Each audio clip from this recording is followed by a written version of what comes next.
This is a Guide Your Light network production, creating podcasts with purpose. My name is Kiani Mills, and this podcast is created to help you see, feel, and experience the human side of business. I'm a business owner, an entrepreneur, and a parent. And like many who have travelled this path before me, I've been through the lows of the lows and the gut-wrenching pain. But I've been through the triumphs and the wins and the indescribable highs, all of which I consider to be my lessons in the school of life. On this show, we are going to start some conversations to ignite new world ideas into some very old age businesses. So if you're a leader, a business mind, or an entrepreneur, get ready to think, act, and feel differently so that we can all reach a new level of business success together. So, what are you waiting for? Welcome back to this week's episode of She Can Humanize Business. Thank you again for tuning in. It's been an amazing ride. And once again, I'm joined with an incredible guest who I have been blessed to know for a long time now. We actually went to school together and drifted apart for a little while and then reconnected back in the party scene, which was so much fun. And you, the clever one, has made a career out of it. So Corey Topp, welcome to the show. Thank you very much. As I was just mentioning in our little pre-game, I was having a bit of a think before I came on. And yeah, it's been an interesting journey for both of us. As you said, we've known each other for a long time. And I've really enjoyed watching your journey, obviously through socials and catching up here and there every now and then. So yeah, we've both been on different paths, but both been obviously, a lot of respect for each other's journey. I agree. It's one of those friendships too, where when we do see each other, it's like no time has passed at all.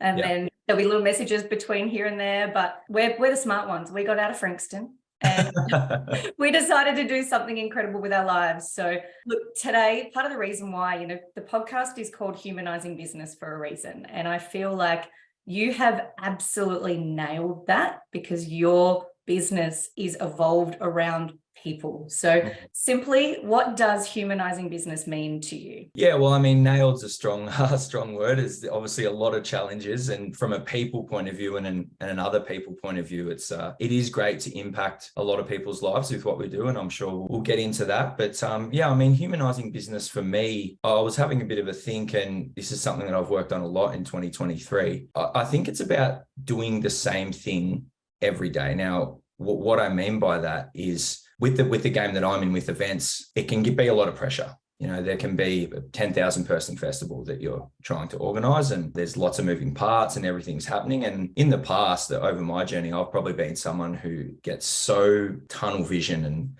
laser focused on the job at hand that I just don't care about anything else. And so people would be like, hey, do you want to go for dinner? Hey, do you want to go to here? No, can't. Got an event coming up, can't do it. And I'm just like in this zone. And then what I have since figured out is by the time I got to the event, I was just cooked mentally. My energy was gone and I just wanted it to be over. Yeah, and so enjoy it, I guess. Yeah, exactly. So in the last, few years, I've kind of moved into this mantra of just another day at the office. So I write that in my journal every day. Just another day at the office, just another day at the office. And I'm someone who draws a lot of inspiration, motivation from sports people, especially people like Kobe Bryant.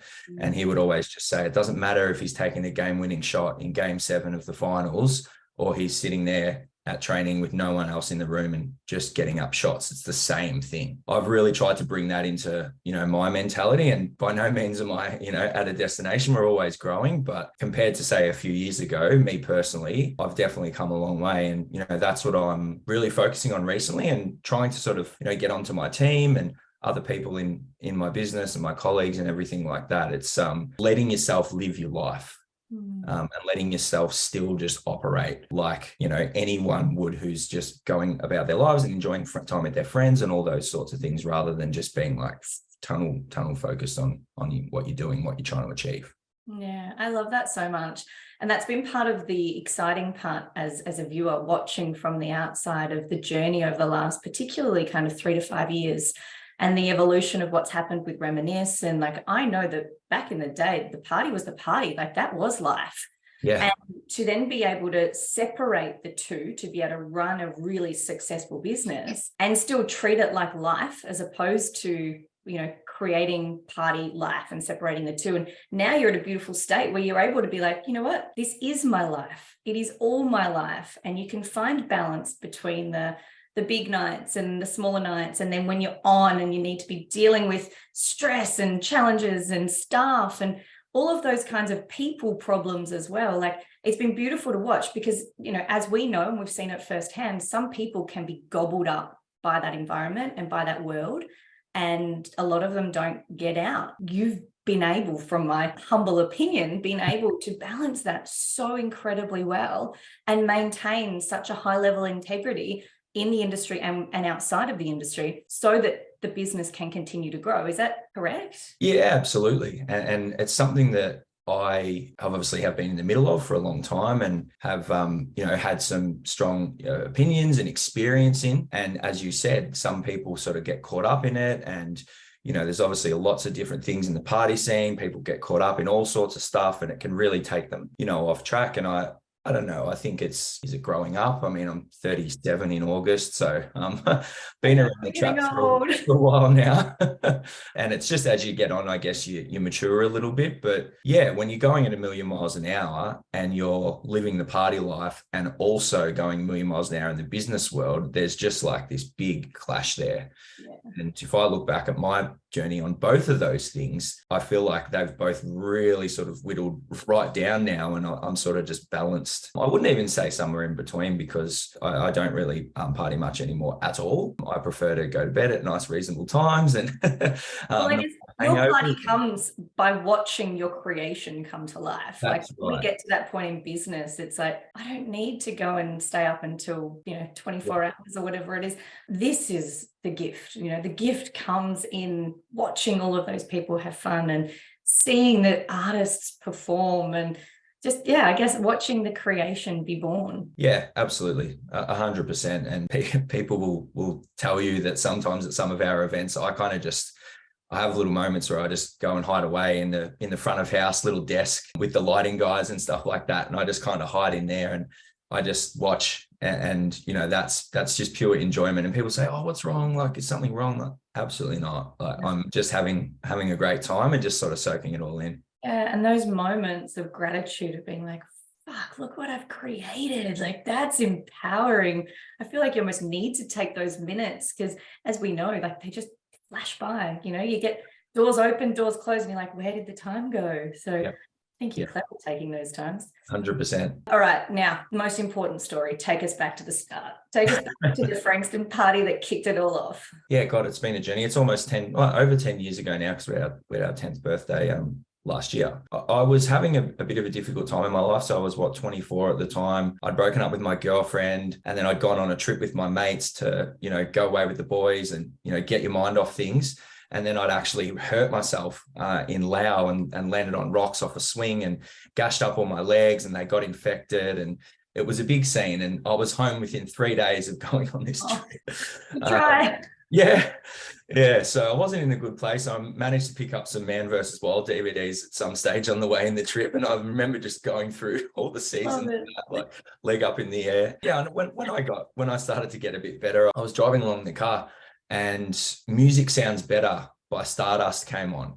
And I kind of went from just being a bit down in the dumps to just instantly like my mood just changed, because I started thinking about when I was 18 and which at that stage seemed like ages ago, but now it's ages ago. I'm still 25 in here somewhere. Yeah. I was like, wow, there's a lot of power in that. It's because, and I'm sure everyone listening to this right now can think of a time when this has happened to them, but a song comes on and it gives you a certain memory from a certain moment. It just instantly changes your mood. I can't remember the exact timings of it all, but, I was thinking about it. And then at some stage I mentioned it to a few friends. And then one of my friends, Benji, actually said, we should do a party. Cause I said, well, I'd love to do like a Triple J Hottest 100, but for house music, and explain to them the thought behind it and everything. And then, they suggested that we do a party. one thing led to another. We did a party with 30 of our friends in Frankston in a backyard. They emailed in all their top 5 house songs of all time, or I think it was top 10 or something back then. And we tallied it up into a top 50 and we played it in the countdown, like the Triple J Hottest 100. So the party was a lot of fun. Like I said, there was 30 of us. It pissed down rain the whole night. Cops came just as number 1 was about to play, and we begged them just to let us play number 1. Now that kind of story, goes down in, a bit of folklore, I guess. Did they let you play number 1? Yeah. Oh, yes, legends. Yeah, they were legends. I love it. Then after that, I went away traveling again and managed to get through the whole trip uninjured this time. Right. And got back. And at that time, I was working as a plumber. I've been in the nightlife festival industry since I was 18, but I still did my apprenticeship. I really just wasn't happy, to be honest. I kind of had a lot of growing up to do and a lot of personal development to do, which I didn't know at the time. But I also wasn't happy with my career and knew that I wanted to do something else. So that's when we said, stuff it, let's try and do something with this and make it into a thing. We did an event at Prince, which was the first ever Reminisce. So it was called the Beelar Top 50, which is the name of the street in Coringal. And then, we thought for ages. I knew there was a word. There's a word that just says everything. Like, I know it's there. We went for probably months trying to think of a name for it. And we were going to call it like Utopia or Your Night and You Decide and all these weird names. Actually, my friend Ozzy, I remember it vividly, exactly where I was. He'd posted on my Facebook wall and it just said Reminisce ? And I was like, that's it. That's the word. That's incredible. It just says everything. We called it Reminisce, and we did the event at Prince and it sold out, and there was 1,000 people, and bang, we were away. Wow. And for those of you listening who don't know what Reminisce is or haven't been to a Reminisce, please get on that. It is the best night. Countdown, is it top 100 now or is it 50? Top 50, yeah. Top 50. Top 50 countdown of house music of all time. Promising you when we get to number 1, it is absolutely incredible. And so we're now running it at Sydney My Music Bowl still? Yes. Yeah. And then you did a techno one as well, did you? Yeah, we did a trance one actually last year. We did one back when we first started it in 2012. We had the first Reminisce. We actually did a trance one a few months later. It was at Billboards. It was a great night, but I don't know, for one reason or another, we never kept going with it. It kind of grew over the years as the house event, as you know, to the Circa rooftop. And then in 2019, we decided, hey, let's go big with this thing and try to take it to the Music Bowl. And we partnered up with Hardware, who had that big event muscle, who had done Stereosonic and lots of other big festivals. And so we had the brand and the marketing know-how and the digital and the voting system and the tech and all of that. And they had the big event muscle. So it's been a great partnership. And, I work in their office. We all work together, and they're actually my clients for my agency now as well. So I work with those guys every day, and we're continuing to grow Reminisce, and we're doing the trance event now. Next year, we're going to do a show in all states for the house event. And we just did a gay anthems one, which I'm not sure if you saw. That's so good. So much fun. We partnered up with Poof Doof, and the songs, like all Kylie Minogue and Beyonce and Lady Gaga and lots of color and just a lot of debauchery, and so much fun. Oh my goodness. That just reminds me of the Sunday nights back in Melbourne. So much fun.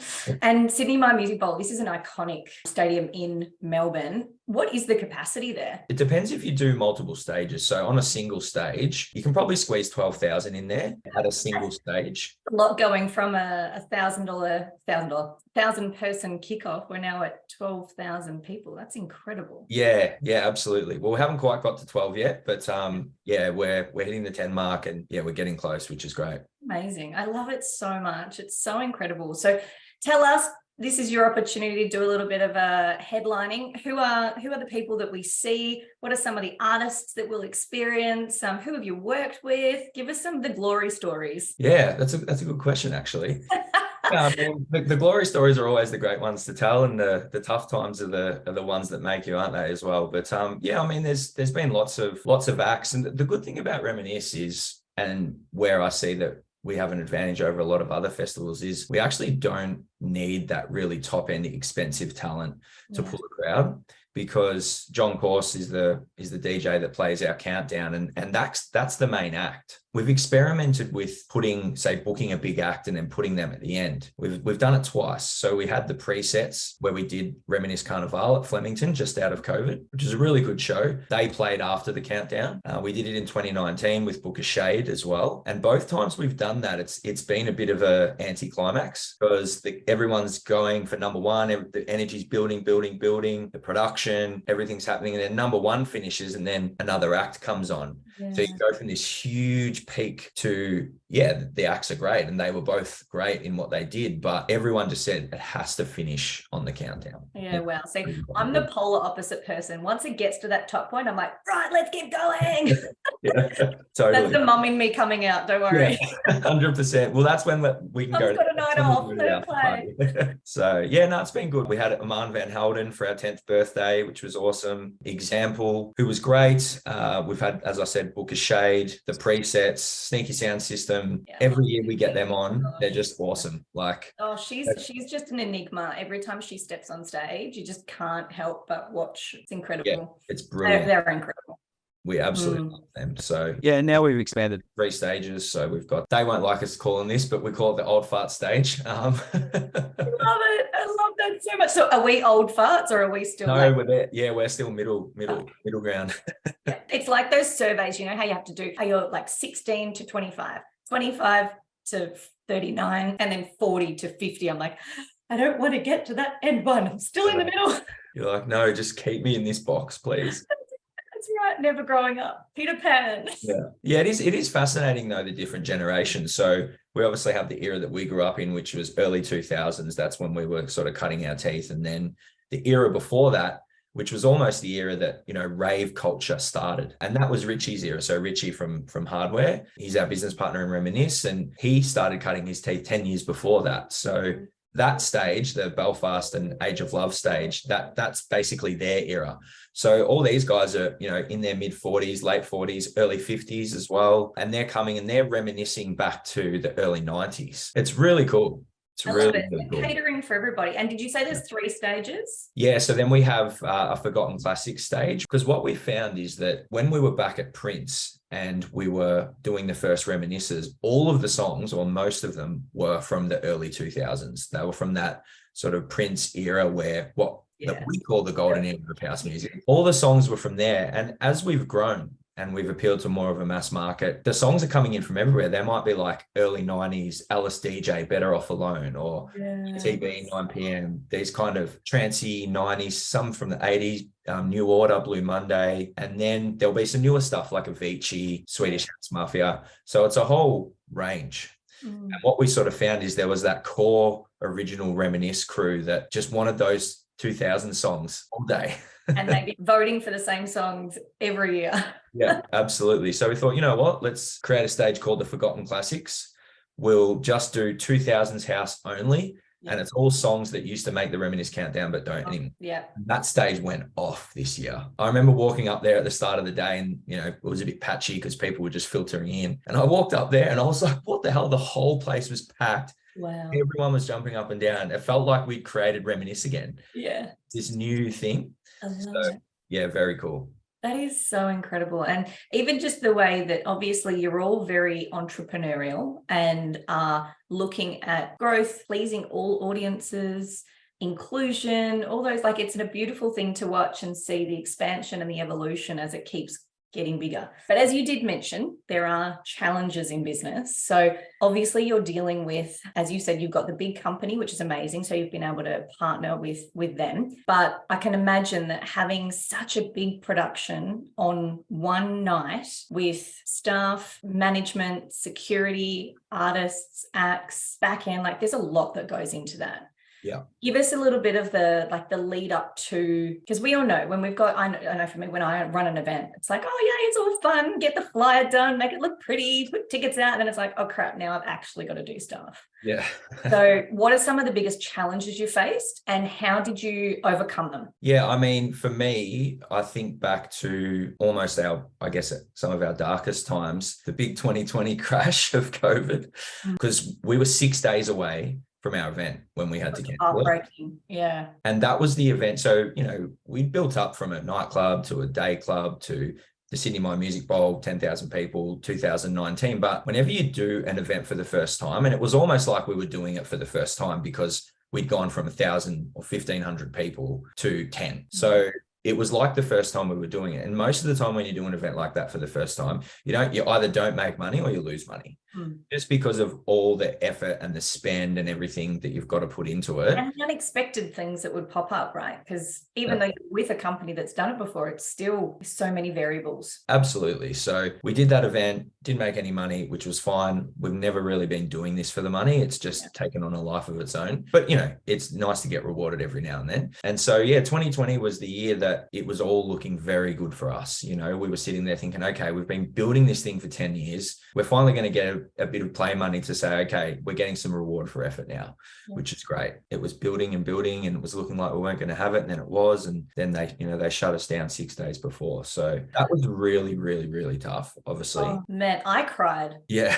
Can't imagine what you guys went through. Yeah. And look, I guess the thing that helped get us through is that knowing that the whole world was experiencing the same thing and everyone else had similar challenges, even though everyone had their own story, everyone was struggling in some way, shape or form. It was definitely a universal impact that was felt. And there was that sense of normally when we go through struggles and dark times in business, the feeling and the mentality is that, oh my God, I'm so alone. No one else is going through this. Whereas that was one point in time, which hopefully we'll never experience that again in our generation. But we were all going through the exact same thing at the exact same time. There was no discrimination. Didn't matter how much money you had. Didn't matter how many businesses you had. Didn't matter what car you drove. There was this feeling, especially in Australia. We are a very, yes, we've got the tall poppy syndrome, but we are very much, we're Aussies, we see each other overseas, oh, you're an Aussie, instantly family. We've got that kind of camaraderie with us. Absolutely. So while it was heartbreaking knowing that all of the people we loved were going through the same thing, there was also some form of comfort in it and going, look, it's not just us. We haven't done something so bad that this is just us. It is everybody, but there's also nothing we can do about it. Absolutely. 100%. And that, like I said, I think was really helpful in getting us from our own personal journey, getting us through it. And, then I also thought about, hey, we're in Australia and we're in Melbourne, and let's not go down that rabbit hole. But to me, I felt like we were lucky, right? Lots of people were up in arms and all of that, but I just kept thinking about everyone else who wasn't getting chop outs from the government. And we got a couple of grants and bits and pieces, and it just helped, it really helped. Because we had a lot of money tied up into that festival. And I guess leading me into the point that I was thinking about, with different ticketing providers, some you get the money as you go. So the event can help fund itself. Other ticketing providers like your Ticketex and your Ticketmasters, all the money's held in trust. So all of the ticket money from all the tickets we'd sold, we couldn't access it for the entirety of COVID. And we'd paid for this whole 10,000 person festival from our own bank accounts. So once again, that was super tough. Again, we caught a lucky break. Once we started to come out of COVID, we were at the My Music Bowl, which is a government operated venue. And they decided, hey, we're going to spend however much it was to build platforms and segregated little areas and do a socially distanced venue. That's right. Yeah. So yes, you could sit there and say, we got screwed by COVID and the ticketing and all of that, but we also caught a break because we could actually do an event in 2021, which a lot of people couldn't. And so when we figured out that we're going to be able to do it, again, we were, and this is the roller coaster, we were, yes, this is the best, it's going to be awesome. But what we'd been doing through the journey is saying to people, hey, you can get a refund from your 2020 ticket that you'd bought, but we've postponed the event till a later date. We'll let you know when it's going to be. We'd really appreciate it if you just held on to your ticket, which lots of people did. I can't remember the numbers, but maybe 1,000 or 1,500 people refunded, but the rest held on to their tickets, which was really encouraging. Yeah, beautiful. You've still got my ticket money. Yeah. Oh, really? Well, the donation to the purpose of... This is actually a really, really good segue into my point. Then what happened was we were at a meeting with the venue and they said, okay, we can only fit 3,500, 4,000 people in this venue instead of 12 because of the socially distanced thing. So we're going to have to do it over 2 nights, a Friday and a Saturday. My head's going like, okay, I think that's going to be okay. And also the people need to buy their tickets in a group of 4 or 6 in their pod. So I'm like, well, what's going to happen to all of these 8,000 tickets or whatever that are sitting there? Oh no, we'll have to refund everyone. They're all going to have to buy again. So I'm like, this is not going to go down well at all because they've kept their money with us for this long. Now we're going to refund them and they may not be able to get tickets, let alone get the ones that they want because there's less tickets available than what we had sold originally for the. And even if it's over 2 nights, 3,000 tickets at 6,000, you've sold 8,000. That's right. Then we were like, okay, like, how do we manage this? Because, and this is the big thing about being in events and going back to the whole point of this podcast around the human side of things. It's really the thing that I struggle the most with in this game. And it's because I'm like very sort of empathetic, emotional person. I can't stand people making assumptions, not knowing what's actually happened in the background and then having shots at us as a brand for doing dodgy things or whatever it is when that's not actually the case at all. And so I quite often say to the guys, I'd rather people be having a go at me personally than my brand. Yeah, I get that. Yeah. So it is difficult. So then we were like, okay, how do we manage this in terms of the tone when we make this announcement? Because if we make it all doom and gloom, like, guys, we apologize, but we have to do it this way and blah, blah, blah, then it's just a negative for the announcement. We want it to be a positive thing, like, hey, the events can go ahead. So we made the call to give it a positive spin. But then what that did in hindsight was it looked like we were overlooking the disappointment of the fans. So hard. Like, you can't please everyone. That's right. Oh, man, if you had 10 people in a room to make this decision and 5 went one way, 5 went the other way, you're still going to piss off half the room. That's it. Exactly. Yeah. And so, look, it ended up being a dog's breakfast because I'm happy to go on the record and put it in the public. Like, Ticketek suck. Their customer service is horrible. It was like a vortex, a black hole. So when people wanted to then get a refund, they wouldn't hear from Ticketek for months. And we'd be chasing up Ticketek. People would be having a go at us on socials. It wasn't in our hands. People weren't getting their money refunded. They changed cards from a year ago. Of course, yeah. They're like, oh, we've only got 4 of us who want to come. There's only 6-person pods left. We don't want to spend the money. And it was just this ongoing thing. And it went for probably 2 years. And we would still get people emailing us saying, hey, I haven't got my refund. It was 2 years ago. Wow. And as you just said, you never got your money back. So there's money still sitting there somewhere. To be fair, I've never looked. So I might, I'd much rather think that it's gone to a good cause. Yeah. And you guys, not Ticketek, I hope. Exactly. So wow. that was a huge challenge and a lot of ups and downs. But then when we had the events, the weather was perfect. Everyone loved it because it wasn't packed. The toilet lines weren't big. The bar lines weren't big. All the photos that I got, all the feedback was like, this is the best one ever because we don't, for me at a festival, I'm like, don't freaking touch me. Like, stop bumping me because that's the fun of it, right? You get in it, you get amongst it. And I had massive FOMO because I couldn't go. And all of the videos and FaceTimes and everything from the day, everyone was just like, this is incredible because you actually get to spend time with the people that you want to spend time with. Yeah, absolutely. It was so much fun. And it was almost like a celebration because we'd all been going through hard times. Yeah. Everyone had their own tough journey through COVID. And it was like a bit of a back to life party sort of thing. Yeah, that's incredible. That's so good. And look, we all go through the hard times, but it's what's on the other side, and there is always something on the other side. So if you think back through those times, and obviously COVID stretched and a lot of things happened, if there was one thing that you could say that kept your mindset on track for you personally during that time, or even now continuing out of that, what do you think it would be? Well, for me, my journey, if I look back now, as stupid as it sounds, COVID was the best thing that ever happened to me personally, because what it did is, as I was mentioning off the top of the chat, of someone who can get caught up in going a million miles an hour, just one thing after another and just go, go, go, go, go. That can cause a bit of chaos. And for me, a big, huge thing was, I've always been someone who's, since I've probably been mid-20s, I've been able to generate revenue and generate finance through my businesses and my events and all of that. But I'd never really had a really strong financial literacy, so to speak. That for me was a massive trigger to get my shit sorted, set everything up properly, and begin my process of, rather than just making money here and there and whatever, actually stopping and setting myself up long term. And so for me, that was a big focus. I sat down and I had a good look at everything, and I got lots of good advice, and I set up my corporate structure properly. And it's funny because it's not that long ago, but it seems like so long ago, because the journey that myself and my businesses and my team and everything have come since early 2020 is huge within the space of 3 years. 100%. So do you feel as though, because you had your mindset fixed on, I'm not going to say it wasn't a distraction, because it's something obviously that needed to happen. And look, it's part of the growing up thing. We all do it when we're ready to do it. A lot of us don't ever do it, and that's fine too. Yeah. But the mindset being fixed on something that was going to create you security where there was no security. I've never really thought of it that way. Yeah, and that makes a lot of sense for sure. Yeah, because it could have been a shock factor. Like, hey, if this happened again, could the whole house of cards tumble over if I was in a different situation? Yeah.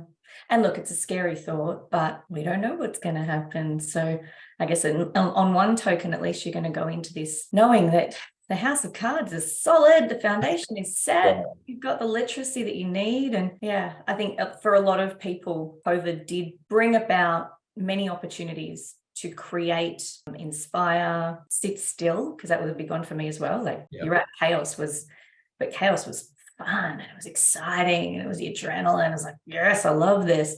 Having to sit still was really freaking hard. Man, I know I'm a better person for it now. So thank you. And outside of that, you also help other people in understanding the marketing side of selling out events. Tell us about that. And again, these kind of things, it's funny, as you go on your journey, things pop up, and it doesn't come from a real intent to get to this point, but it's just a situational thing. So I left my full-time job in 2018 when we decided that we were going to make a big thing out of Reminisce and try and turn it into a big festival, and was like, okay, I'm just going to do some freelance digital marketing because that's my background. So I was working for CrownBet for 3 years, and then I worked on the agency side, worked on NAB for another 3 years. So that was really good in terms of sort of cutting my digital marketing teeth, so to speak. But I'd also had a lot of experience in running events in the past, and then kind of got back into that and got back into running bigger events. What I found when I started freelancing, and I was targeting hospitality, events, festivals, those sorts of things. And then obviously with COVID, I had to pivot a little bit and bring on some other clients. But most of the time I'd been focused on the events and hospitality industry. I figured out that all is a strong word, but let's say 90% of event promoters, they were great at promoting, great at generating buzz and hype and doing organic posts and gathering people together and building hype. But they were horrible at digital marketing, horrible. Because they didn't have any idea, they didn't have time, they didn't have the experience, the knowledge, the know-how. And it was the same story every time. Oh, I put on this agency, they charged me 10 grand, couldn't get onto them. It was all bright lights at the start and all this online marketing jargon and all these promises. And then once the campaign starts, it's like, yep, I'm going to handball you off to our junior guy. He's never run an event before in his life. He's got no idea what he's doing. He doesn't know that doing events campaigns are totally different to what he's learned. Everything flops and people were just throwing their money down the drain. And I just kept seeing it time after time. As I said, I've been lucky because I've been on both sides in my journey, the digital side and the event side. That's when I just started, because people would always be approaching me and everything. And I sort of started thinking, hey, there's something in this. There's an opportunity there for me to sort of package up the way that we at Sellout Digital, which is my agency, do things and productize that, and then get that out, to the masses and start helping people either be able to keep that agency accountable and say, hey, that's bullshit. You're just talking to me in all these acronyms and all this online marketing jargon. Dangling the carrot. Yeah. Oh, we got CPMs and CPCs and CTRs and all this digital marketing stuff that they don't understand, but they think, oh, that sounds like they know what they're talking about. So, you can either keep your agency accountable, or you can hire internally and teach someone the way and then get them to do it yourself, internally. Yeah, clever. So as an outset, if someone was wanting to run an event or start an event or has an event that they need help with, how would you help? Yeah, so we've got, just full transparency, this is all very recent. So at the moment, we as an agency are transitioning from a done for you to a done with you or a done alongside you. I love that. So we're building currently building out our programs at the moment. But basically what we've got is we've got a few little digital products where they're just, an explanation, maybe me on the whiteboard here, explaining how some algorithms work and things like that, to sort of really get people to understand the ins and outs of it in a simple way. Yeah. And then we've got an online course, which is an 8-week program, which basically has all the modules of our Sellout Marketing System. So it's got 4 different modules: get your house in order, 10 times your content, create a desire to buy now, and then convert with the Sellout Marketing System. So we've got an 8-week program for that. And then we've got some other programs which involve personal coaching from myself and group coaching and those sorts of things.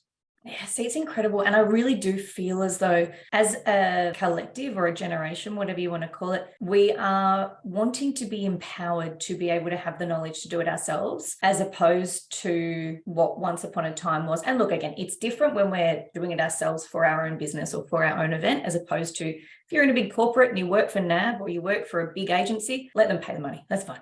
Yeah, that's right. But when it's us doing it for our businesses or wanting to run an event for our purposes or selling our product or our coaching or whatever it might be, I know for me, once upon a time, I was like, don't want to know about it. Now I'm like, no, teach me how I can at least be making some positive impacts on the time that I'm spending on this freaking thing that's attached to my hand, Right. where there can be something that I'm doing strategically as opposed to just wasting time. Yeah, absolutely. It's interesting the journey that we've been going through in terms of building this, because to figure out the best way to actually get this knowledge across to people. And as I was saying before, it could almost become a burden a little bit, because they might say, well, I don't have the resource to put someone on. I don't have the time to learn this, but I don't want to get screwed over by my agency anymore.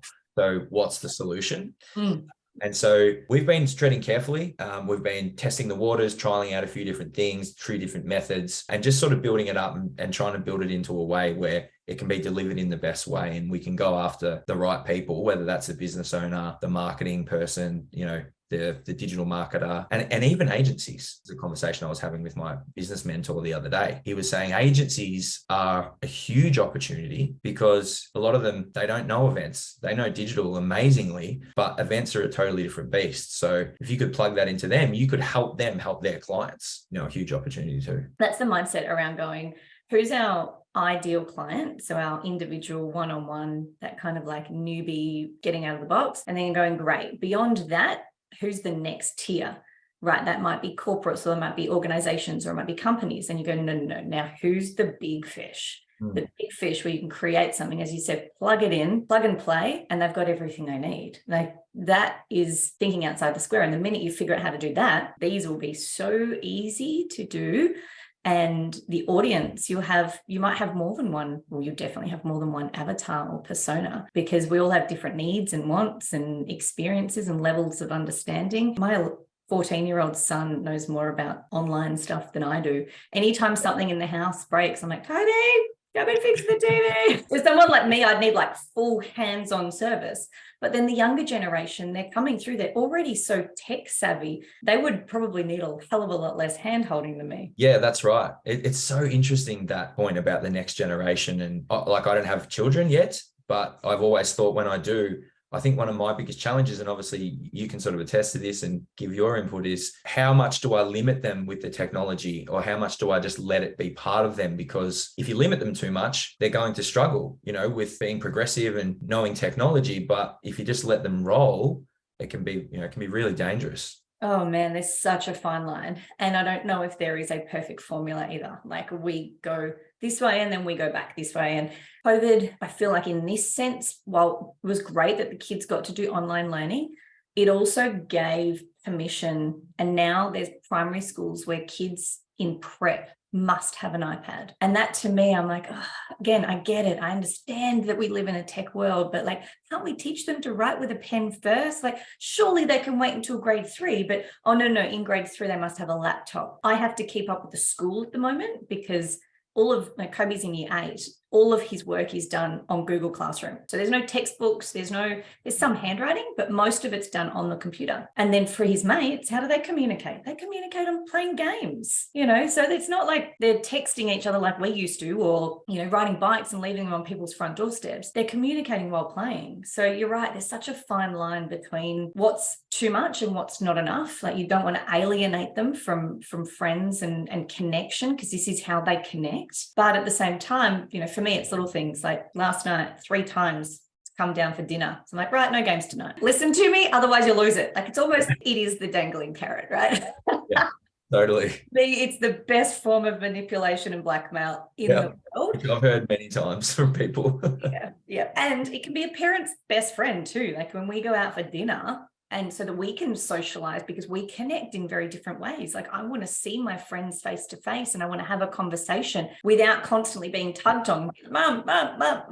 So there you go. Okay. Now you can watch a show or pop your headphones in and listen to something. Like, again, it's what works best for you. And everyone's got different views on it. I've got friends of mine whose kids are the same age as mine and they don't have electronics at home. They have a phone to take to and from school just in case of emergency, but they have no online presence at all. Yeah. And at the end of the day, everyone makes their own choices. It's their own children and they want to bring them up how they wish. And, and that's fine. Everyone does it differently. But it's definitely an interesting topic. And super scary considering what is already here. Give it another 10 years. I'm like, I don't know, like my brain can't even comprehend what it's going to be like. Well, I think looping that back to the business point of view, I think that is also scary, going back to the marketing side of things, because, I'm someone I would say I'm a bit of an old soul. And so I have to push myself to stay up with the latest trends and everything like that in social and digital marketing and everything like that. So it's one of those things that how much do you want to push that on your clients, for example, or the people that you're trying to help? Because at the end of the day, like a lot of the things that we're doing now that I'm doing in the Sellout Marketing System, for example, that's in my program, and a computer will do in 12 to 24 months, 5 years, whenever it is, it'll be done by AI. And so how well it does that is obviously remains to be seen, but it's going to be very interesting to look at the human versus AI aspect from a business point of view and a marketing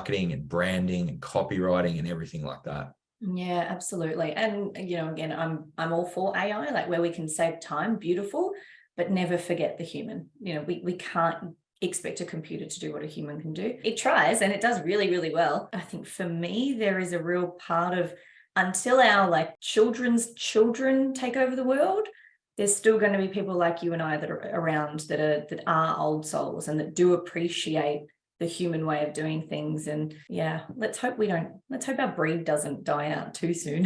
Hopefully, fingers crossed. Amazing. Well, look, I feel like this is a perfect time to wrap it up. Is there anything else you wanted to share, as well as how do we get in contact with you? Cool. I don't think so. I guess maybe one thing just to touch on before we leave that's happening at the moment that I'm really excited about, that kind of encapsulates a lot that we've spoken about and Reminisce, my brand and everything. We've just partnered up with the Australian Alzheimer's Research Foundation. And so Alzheimer's is something that's really close to my heart. I've got a family history. My mum's grandma, my grandma, now my auntie's just been recently diagnosed with Alzheimer's, and my dad's got Parkinson's, which is in the same sort of family. So it's something that's that's really close to my heart. And there's been this kind of beautiful sort of synergy with that and Reminisce, because Reminisce is obviously about music triggering memories. And, the whole mantra behind Alzheimer's Research Australia is that they want to save the memories. And so it's something, like I said, it's something that's, it's really dear to my heart. And we're going to be donating $1 from every ticket and also some guest list money to the foundation from every event here on in. So just wanted to sort of bring that up, like to sort of raise the awareness. And we're going to be making an announcement next week, which is really exciting. Oh, I love that so much. And it's so important. You're right. And I love the link, the memories. For me, music's my soul. And that's such a beautiful, beautiful thing to do. When is the next event? So we've got Reminisce. I don't know if you can hear my bell in the background. I've probably got a delivery. I can't, so it's fine. But I'm interested to know what the delivery is. Yeah. I think it would be some Burning Man costumes, probably. Oh, yes. Oh, my gosh. Next year, I'm going to be there. Awesome. Are you excited? Sure, very excited. Yeah. Oh, wow. Oh, my God. All right. Sorry, getting sidetracked. We'll talk about that later. Next event. Yeah. So August 5th at the Timber Yard in Port Melbourne, we've got Reminisce Trance, which is my favorite night, actually, because I look back to house, which was early 2000s, but what got me into electronic music was trance when I was in high school. So that kind of takes me back a little bit further. I'm like a kid in a candy store at our trance events. So, and was this also the one that you did for your birthday as well? Yes. Yep. So I'll be doing my birthday again this year, which is good. It gets everyone down early. I'll put a few drinks on the bar and everyone has a good time. And then I'll have to put that one in the calendar. Yes, absolutely. Awesome. So we've got 5th of August, and then what's next? We've actually just been talking to Peninsula Frankston Council, I think, about potentially doing one down there. So that's still in the works. Back to its roots. Woo. Yeah. Yep. So that could be in the works. We're doing an Australian tour next year in summer, as I said, with the house event. We'll be doing gay anthems again next year. So yeah, it's all rolling. Oh my gosh, yes, come to Queensland. Yes, definitely on the cards. Amazing. And how do people reach out to you? You can probably just follow me on Instagram at Corey Topp, COREYTOPP. Same on LinkedIn, Twitter. Yeah, all the Corey Topp handles. And we will share all of it across all of our platforms. Thank you so much for the chat today. I know that we could talk for hours, but it is a privilege that I get to watch from a distance and get to call you a friend. So thank you for taking the time to come and have a chat with me today.